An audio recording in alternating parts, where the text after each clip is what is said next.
Taste the Daily.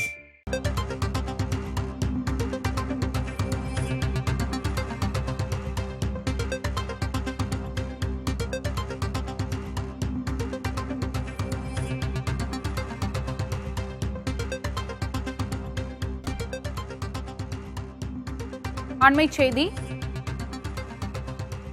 ஆதீனத்திற்கு மிரட்டல் விடுக்கப்பட்ட வழக்கில் ஜாமீன் மனு தள்ளுபடி செய்யப்பட்டுள்ளது.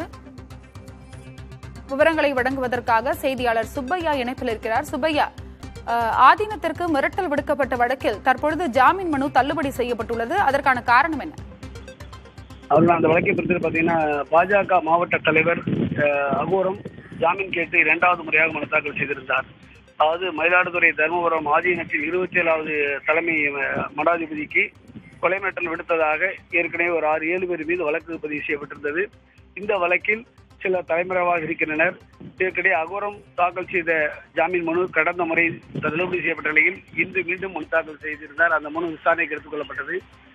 இந்த மனு உயர்நீதிமன்றத்தின் தலைமை நீதிபதி தமிழ்ச்செல்வி முன்பு விசாரணைக்கு வந்தபோது மனுதாரர் தரப்பில், அதாவது பாஜக மாவட்ட தலைவர் அகோரம் தரப்பில் மூத்த வழக்கறிஞர் ராகவாச்சாரி ஆஜராகி 45 நாட்களுக்கு மேலாக அகோரம் சிறையில் இருந்து வருவதாகவும், இந்த வழக்கில் இதுவரை மேலும் எந்த ஆவணங்களும் கிடைக்கவில்லை என்பதால் இவருக்கு ஜாமீன் வழங்க வேண்டும் என்றும் கோரி வாதிட்டார்.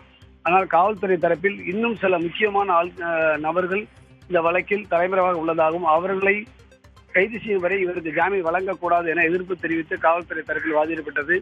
இதனையடுத்து நீதிபதி 2வது முறையாகவும் அகோரத்தின் ஜாமீன் மனுவை தள்ளுபடி செய்து உத்தரவிட்டுள்ளார்.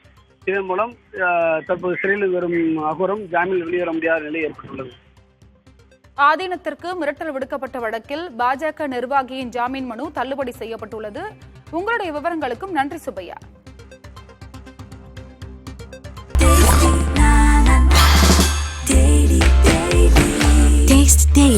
Taste the Daily.